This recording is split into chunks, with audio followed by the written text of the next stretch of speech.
Hello বন্ধুরা, ঠান্ডা ভীষণ পড়ে গিয়েছে আর ঠান্ডা মানেই পিকনিক। সবাই তো যাচ্ছে অনেক দূরে দূরে পিকনিক করতে, আর আমরা একদম বাড়িতেই। তো আমি আর মেয়ে মিলে চলে গেছিলাম একটু বাজার করতে। এসেই দেখি মাস্টারমশাই একদম পিকনিকের আয়োজন করে দিয়েছে। তো পিকনিক অলরেডি শুরু হয়ে গিয়েছে, আর আমরা বাড়ি ফিরতে ফিরতে দেখি এদিকে ভাত হয়ে গিয়েছে, এদিকে মাটন কষানো হচ্ছে, আর তার সাথে আলু পেঁয়াজ কুলি ভাজা, বেগুন ভাজা, স্যালাড। এই ছিল আমাদের পিকনিকের মেনু।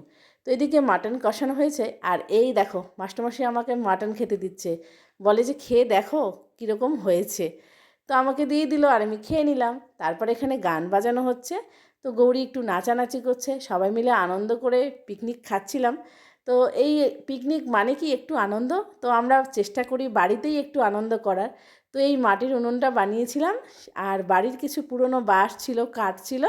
এই বাড়ির কাজের সময় সেই কাজ কাঠগুলো কাজে লেগে গেল।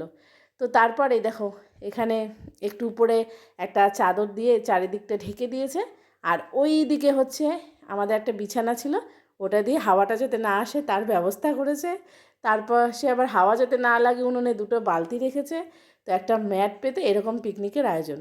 তো আমাদের মাটন হয়ে গেছে, বেগুন ভাজা, স্যালাড, আলু পেঁয়াজ কলি ভাজা, এই দিয়ে আজকে আমাদের ফ্যামিলি পিকনিক।